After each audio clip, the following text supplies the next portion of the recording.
Awakening the Universe. I'm your host, Christopher. Today is an amazing interview with an amazing being named Stephanie Cruz. She is a realtor in Tampa, and this is part of our series in speaking with everyday people on transformation. So this is the first in the series, and you are absolutely going to love it. Love it. It was full of energy. It was in the most amazing location down by the water. It was awesome. So enjoy, and don't forget to subscribe and like. Thank you.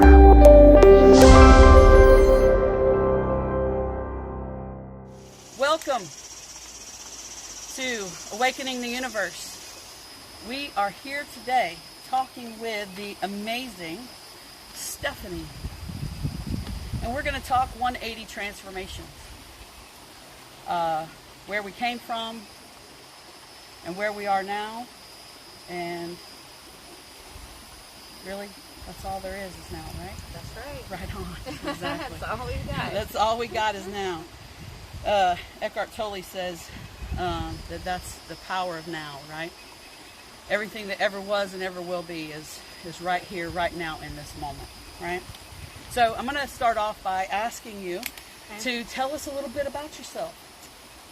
Ooh. Like, how much time do you have now? Right. Tell us what kind of work you do right now, and a little bit about your story. Yeah, so currently I am a real estate agent here in Tampa, and divorced 8 years, 4 kids. Congratulations. Thank you. Right Thank on. you. Is that for the divorce or for the 4 kids? All of it.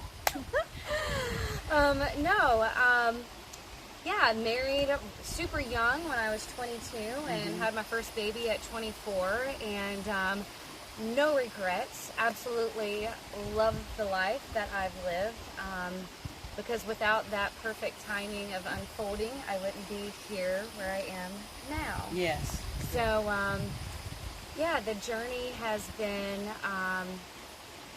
quite interesting and learning more every single day. But I guess coming out of that divorce, being a stay-at-home mom for all those years, and then going, oh gosh, now what am I going to do with my life? What now?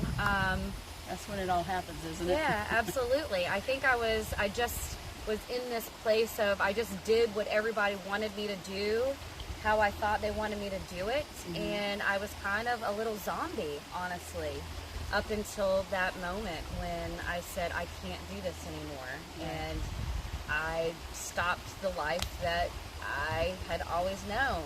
And so through that, I've learned so much about myself.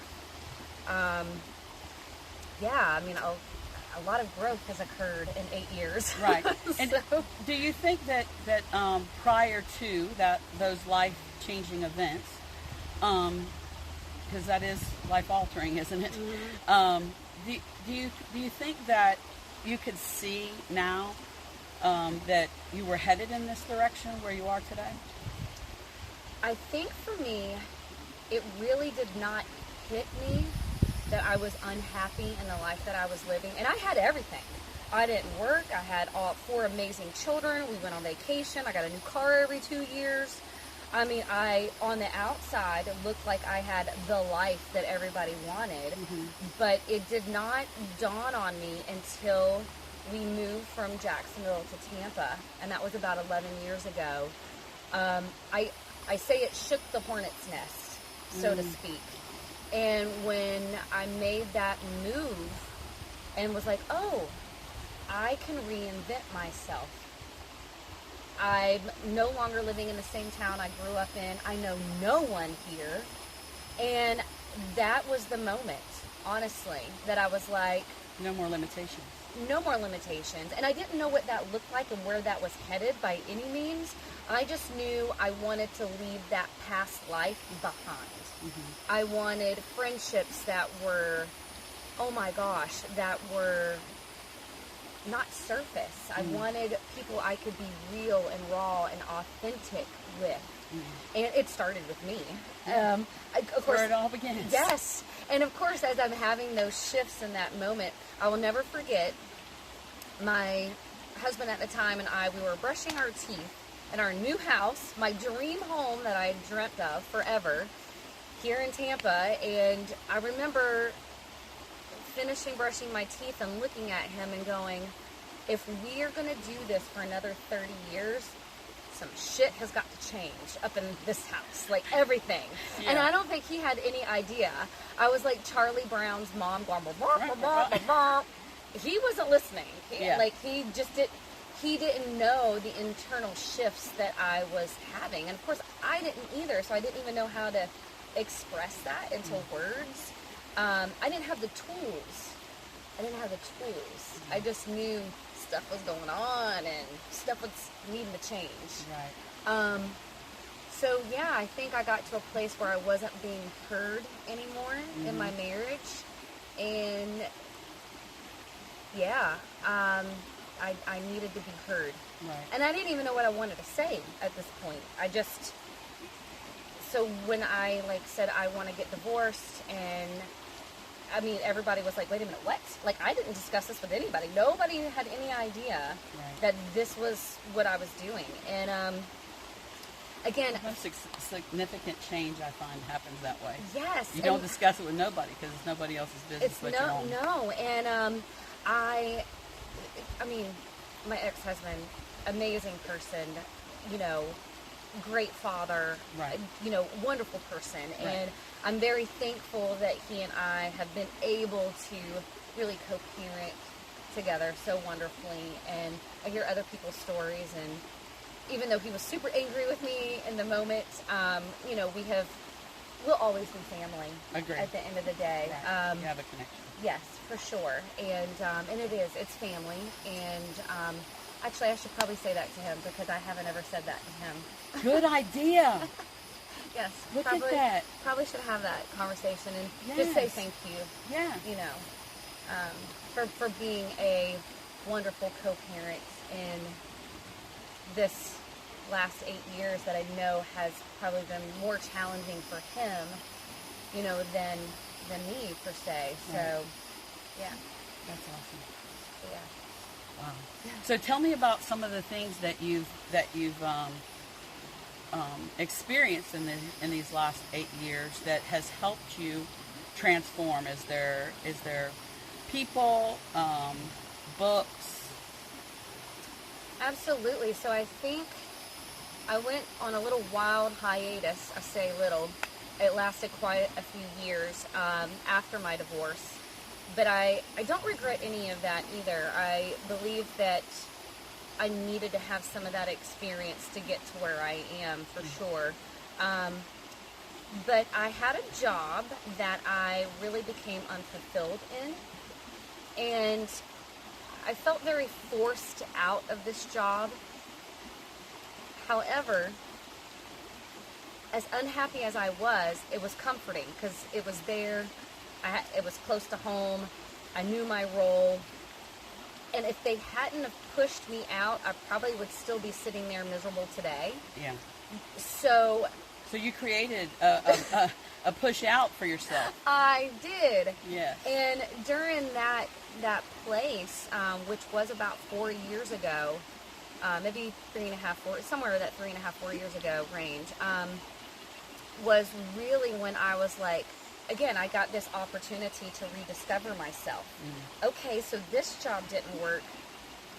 Really, now I've been divorced for 4 years. I have some comfort in this new life. I really do have the opportunity to do whatever I want to do. And again, I kind of feel like I was shifted into this because all the jobs I was applying for were medical device related, and the door was just being shut out on me left and right because I didn't have a 4-year degree. And I was like, wow, I always wanted to get into real estate. And I thought about getting into real estate when I was going through my divorce. But the uncertainties of that job just didn't resonate with the uncertainties of my new life. Like, it just was too uncertain. Right, right. So, but in this new place, 4 years later, I was like, wow, I think maybe I should tap into this desire. And in this moment, in this time, I had left the other job. I was at home studying. Did not know how the hell I was doing it financially, because I worked and lived paycheck to paycheck at this last job. Right. And I don't know. It just came from this inner desire of, if it's meant to be, it will unfold and it will happen. I don't know how. I don't need to know how. Right. So, I mean, I was raised in the church. I knew of faith, but I had lost my faith in the divorce process, in this place. But I don't know, in this moment of rediscovering myself again, I pulled it from inside. Yeah. It was there. I just was there the whole into time. it. Yes. You didn't lose it. It was there. It was there. I just didn't tap into it. You just had to uncover it. Yes. And so this period of time, it was like peeling back the layers of this onion, you know, of all this old, like blowing the dust off. Yeah. You know? Yeah. And I had this amazing experience, two experiences as I'm doing this with my real estate career. I had finished the course, but I was taking the practice exams and I was failing them left and right. And I've dragged this out, mind you. I could have been done in like 6 weeks, and it's like 3 months later. Yeah. And but I had this conversation with God. I was like, okay, you know what I know. Like, I know 68% of stuff. That's a lot of stuff. Yeah. And so I was prepping for my state exam. You just had to tap into a few more percent. Yes, and so I was like, all right, God, like, if I'm meant to do this, this is in your hands. Like, I'm here to take the state exam. Give me the questions that I know the answers to. Yes. I knew the answers to every question on the test.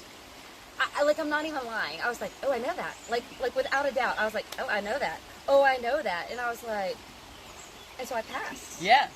And First try. That's what's up. Most people, like 70% of people fail it the first time. I did. But I passed it. It took me the third try. It was like, I had to get out of myself. Right? But there you are. You tapped into that. You found it. I found it. And again, I didn't know anything special. Trust me. I just knew what I knew, and I needed that to be on the test, and then I was going to be good. And that's what happened.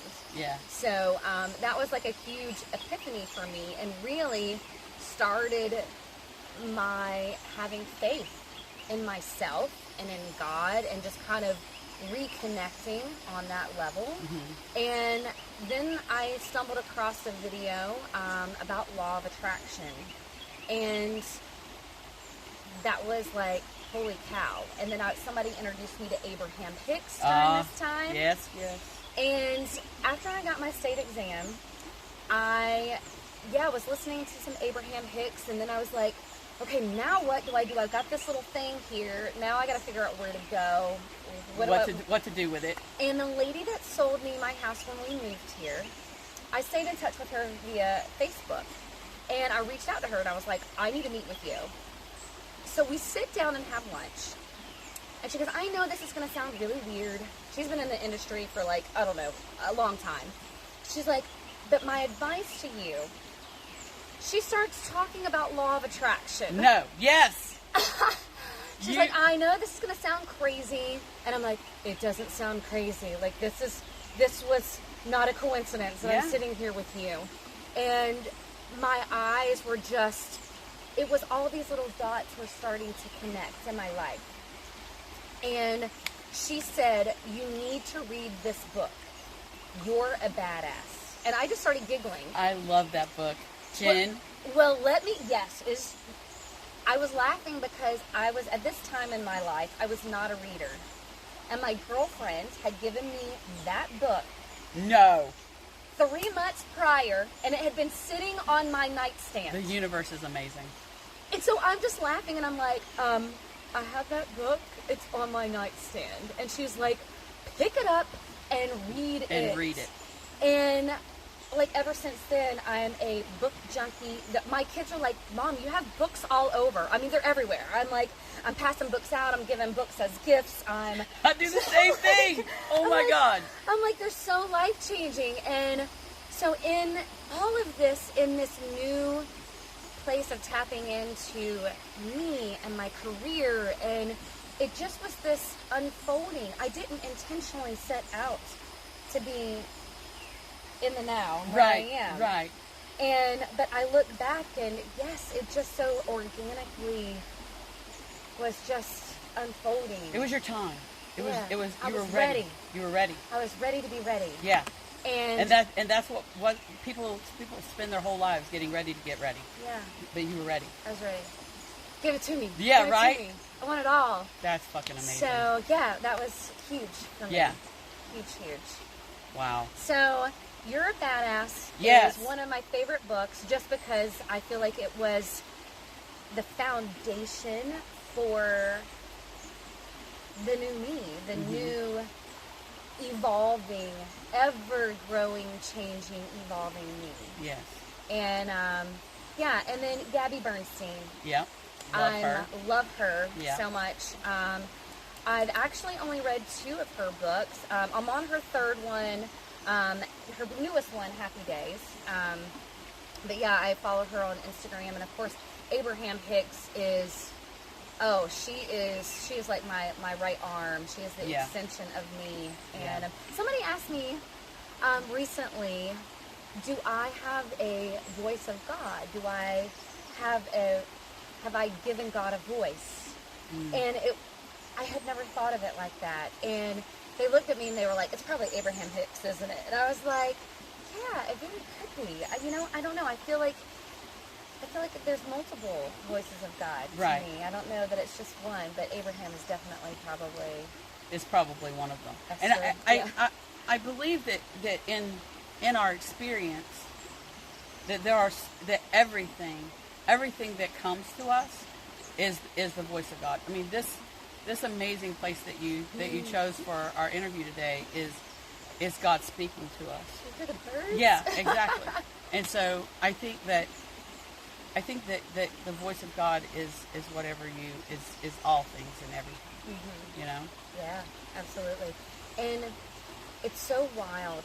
I have lived in this environment with all of this treescape and forest and nature, and not until I really became tapped in did I fully immerse myself in it. Right. And I have a mutual friend of Carrie's that lives out here, and I think that's how I connected with Carrie, actually. It's through a mutual friend. And I don't know, one day he was like, hey, do you want to go hiking with me? And he's the one that showed me so many of my little favorite spots, and because of him, nature is God. It is. I agree. It is the highest high I have ever felt in my life. And I just come, and I do love doing it with people, but my favorite times are just when I come and I just sit and I read, or I journal, or I'm just present in the here and in this nature. And we can learn so much if we can follow nature and how it organically lives amongst us in our crazy world. Yeah, I think one of my favorite things is that from the Bible is that God provides for all things, right? I mean, if God provides for the trees and for the plants and with the river and everything, then why can't He provide for you? Exactly. Why do you have to struggle? So the whenever squirrel is not searching like, oh my gosh, it's winter, I'm not going to have any food. Like he just organically knows that the nuts and the food, He's going to collect them and they're going to be there. That's right. There's no worry. When we give up that struggle, and that's what it sounds like in your experience, has been that when you give up the struggle and give up The oars. Right, right. When you Instead put of the paddling, oars down. yeah, put the oars down and then flow with the stream. Yes. You know, then you see. You know, it's like You become everything. open. That's right. You just allow, and I think being able to, I call it putting on my rose-colored glasses. Yeah. To see the world and see people and see obstacles and see it all in a love, like a love lens, of knowing and appreciation and loving way. That there is good in all things, even though we might not perceive it as that. But if we can put those glasses on when it's hard, Yeah. and just know and trust that there is love there in this moment, Right. you will see it. And Yeah. You will feel it. Yeah, yeah, absolutely. You just look. You have to be intentional. Yeah. Because if you keep doing all the old stuff you've been doing, you're not going to see it. Right. So tell me how knowing all the things that you know now, everything that you've learned in the last, say, 3.5, 4 years, how do you believe that helps you in your business, in your real estate business, and in your dealings with other people? So I will say, I'm a big believer in what we have going on internally, and that energy is what vibrates out. We are a mirror, so whatever is reflecting to you, you do have to stop and take notice. Ooh, you know, whether it's good or bad, you know, oh, okay, like Abraham said, oh, I did that. I'm not happy about that, but I did that. What can I do differently? What do I have going on inside of me? And so with my business, I think one of the things that sets me apart from a lot of other people is I work based off of energy. I have those conversations with myself and with God that I want the clients who are ready and who are vibrating with me to flow into my experience. Again, I don't want to work with clients that I'm having to like paddle upstream with. Mm-hmm. And so it's so interesting. For the most part, I really do find that the clients and the other agents and the transaction, they really kind of flow and hum along. Mm-hmm. And I really feel like that is because I'm intentional with what type of clients and experience I want to have. And I want to co-create with others. So, you know, even my clients, I worked with some out-of-town clients this weekend, and I feel overall the people I work with are so happy and so genuine. And I looked at her and I was like, oh my gosh, you are literally precious, and her little smile just would light up a room. And I just fell in love with this couple, and, you know, just meeting them for the first time, and just so sweet. And we wrote 2 contracts and they didn't get them, but through that I was like, you know what, it's not your house. Right. Your house isn't here yet. You know, when you're ready to be ready, your house will be ready to be ready. Yeah. And so that's some of the advice that I give people, like, okay, your house isn't ready for you. Your house isn't here yet. Right. So just trust that process. So I do find I kind of, and I let them know, I was like, you might find it a little odd, but I'm very energy related, and so I'm going to talk that way. When we're walking into a house, I'm going to ask you, how does it feel? And, you know, can you visualize yourself here? And so I do. I use a lot of that to my advantage, you know, when I'm working with clients, even when I have to let them down and tell them that they didn't get the house, you know. So, and I think that works, and we're able to really co-create a wonderful transaction between us, even though it might take a while sometimes for some of these customers. So, but yeah, we organically are kind of working and flowing together. I like it. That's perfect. So one question that I think we've probably already answered is what is your definition of God? Oh wow, that's like a big one. Yeah, Christopher. But we've really kind of already answered it. Yeah, I mean, God is everything. God is all of us. And as I'm reading A Course in Miracles, that is, woo! I was hoping you would talk about that. Yes, I have to put it down every once in a while and kind of shift to a different book. And sometimes it's a lot, and sometimes I'm not ready for the words, and I'm like, wait a minute, what did I just read? And am I understanding that? So I kind of come and go back and forth with this book, and it kind of intertwines, and I pick it up every once in a while and put it down. But one of the things that I really have taken away from the bit that I have read is we are all one. Yeah. And that's what we all need to work to strive to get back to, is to find the oneness within all of us. And that really is love. And I just, God is love. Yeah. And God isn't looking at us with these critical, judgmental eyes. He's looking at all of us, and that's the birds, and it's the trees, and it's you, and it's me, and the rocks, and he's looking at all of it in such a loving, caring, father-like love. Mm-hmm. And he wants us to love our brothers and the trees and everything around us in the same light. And the world has taught us not to do that, or that it's hard to do that. Everything's a struggle. You know, and when I put those glasses on, those are my God lenses. Mm-hmm. That's my, and so I'm a visual person, and so in a difficult moment, you know, where you're like, okay, what am I trying to learn? What are you trying to teach me? I have to physically, in my mind, go, oh, we got to put those glasses on right now. You know, and so it's just a good visualization tool for me. And I think that's one of the things, all these books and all these people I listen to, and I take things from all these different places, and I'm collecting a toolbox for myself. Right. Yeah. And some days I need this tool, and some days this tool feels better. Yeah. And, so I'm very visual, and so now I visualize my toolbox, you know, and it's a big toolbox, by the way. Right.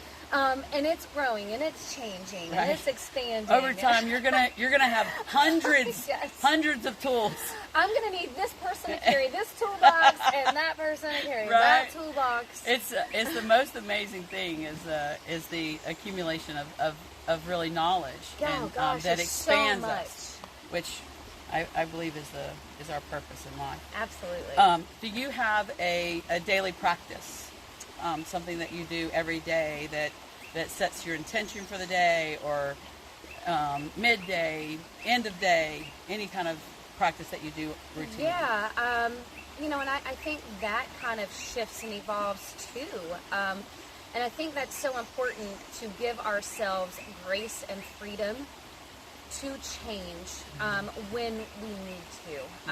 Because I think some people not me, because I am not super regimented, but I think some people believe in this, you know, oh, we have to be so regimented and so strict, but when you become so fixed, you stifle yourself for growth and development. It really does. So I have a flow, so to speak. Right. That isn't the same every day. Right. But yes, I have gotten where I naturally the sound of an alarm clock, I'm not a fan.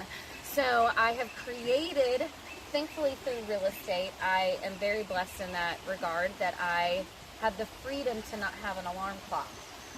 But I naturally wake up somewhere between 6 and 7. Mm-hmm. And, you know, sometimes I lay there a little longer, and sometimes I'm up and at 'em. But, yeah, one of the first things I do is I like to make my bed, and I like to open my shades in the morning to let the light in. And something silly that I do, my daughter caught me the other day, and she was like, what are you doing? And I'm like, well, you're up early. I was like, I do a lot of weird stuff that you don't see. But I believe we're so vibrational, and some of the little things that I've read, you know, talks about water, and, you know, we are mostly water, and we are vibrational, and water is vibrational. So when I make my coffee in the morning, I take my little pot off the back of my Keurig, and I fill it with water, and one of the first things I do is I say affirmations over my water. Hell yeah! Listen, man, it absorbs that. Yes, and so you're drinking in. Yes, and so some days I'm on a tangent, and some days I just say a few things. But my 4 core things that started, and it started with the Wayne Dyer "I am that I am" meditation. Yes. But the 4 things that really resonate and really are kind of my core are: I am love, I am light, I am adored, and I am appreciated. Oh. And those are my 4 things that I kind of always go to. And then it just expands. I mean, sometimes I'm a money magnet, and right. Sometimes I'm just grateful and I'm nurturing, and just really depends on how I wake in the morning. But yeah, that's one of the first things I do is put my coffee, and I affirm. Well, and this is a really cool thing. I read this book about habits with a book club. And I thought I really didn't like the book, but I realized I do things because of that book.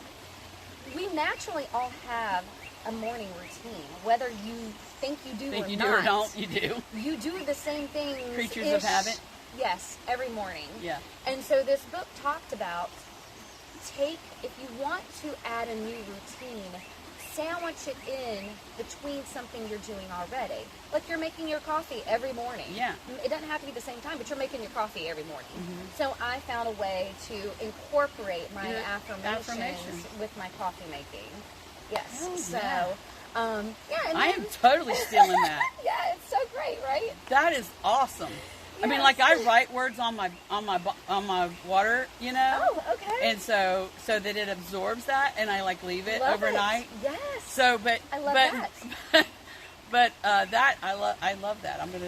And sometimes I do say them out loud, and sometimes I just imply it, and say them over. But yeah, I bring it close to my chest, and I just talk over it. Like I said, my daughter, my eyes were probably closed, and she comes around the corner, and she's like, "What are you doing?" And I'm like, "You'll understand one day." Yes, and so anyways, and then I love the outdoors. I just have to be in that fresh air. So I'm out on my patio every morning, and so some days I'm reading, some days I go right into meditation, some days I'm listening to something, and I've really cleaned up my social media, especially my Instagram, where the accounts I'm following are adding value to my life. And yeah, so sometimes I am scrolling on social media, but like I did that this morning, and I came across a Wayne Dyer new meditation that I did. The Japa meditation. Yes, which was amazing. I love that. So yeah, so my morning routine, that's kind of it in a nutshell, and sometimes it kind of, is different, but I do make it a point at some point in the day to get outside. Sometimes it's just a little walk in the evening as the sun is setting around one of my ponds. Yesterday I did 2 walks yesterday. That's awesome. My son was like, "You're going again?" And I'm like, "Yeah, I feel like I just want to,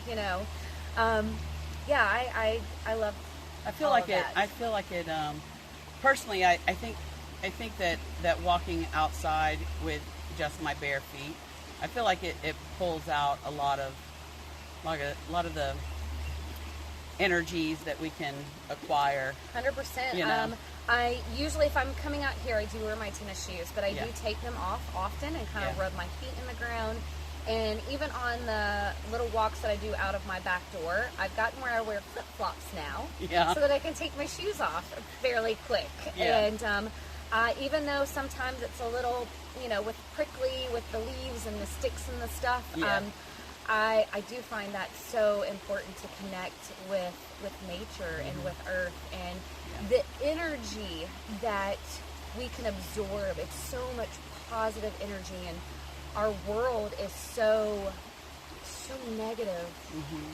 Even our work environment sometimes. It can be. We get in the car, and if you're not intentional with your time, and that's why I think I notice with a lot of people, they have the time.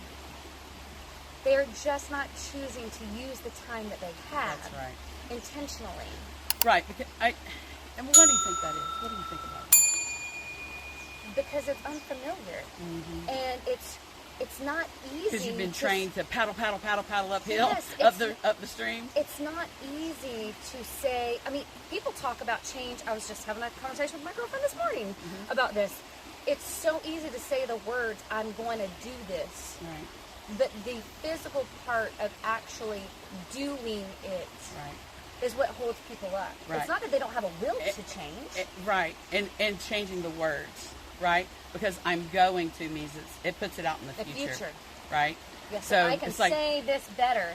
I am doing this. Right, exactly. Now. Exactly. Now. Exactly. And whatever it is gets to be what it is.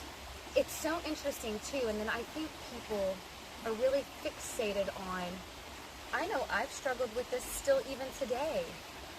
Something that you know is going to be so beneficial for you, like the drinking. Yeah.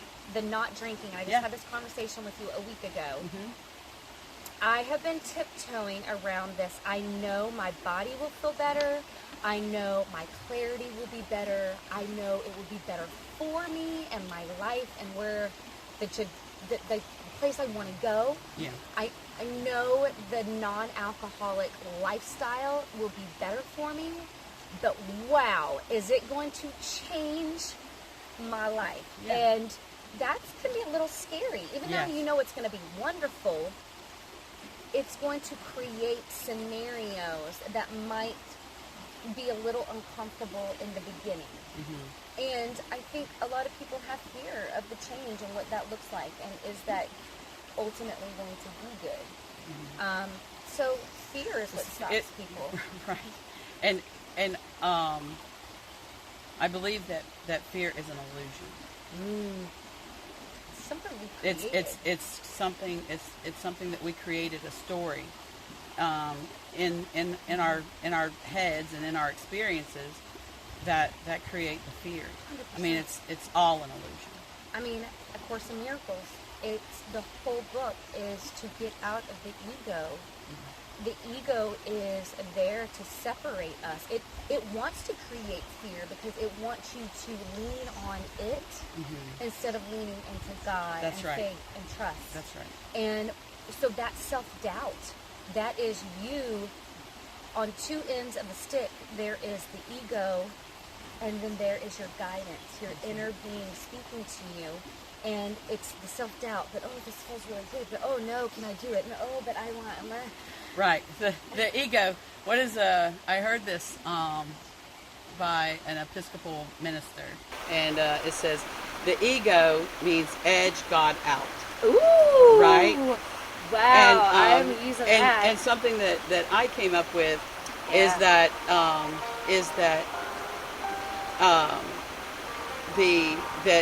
God, that we have our own GPS, right? And that's called a God positioning system, right? And when we listen to our intuition, to our God voice inside of us, right? Then that's going to take us exactly where we need to be. We just have to be still and hear. The being still is so unfamiliar to people. It feels weird within themselves because they don't ever do it. Right. They are constantly moving, whether it be physically or mentally. They're being stimulated all the time. And so learning to disconnect and say, okay, I want to be still and quiet. It's just that people don't know how to do it. Right. And I noticed too with some of my friends that they are so looking to escape, that even their escape is filled with chaos and noise. Yeah. TV shows and going out, and it is still so much noise and chatter that your inner being and your mind and all of it never gets any intentional time to be still. It doesn't get a break.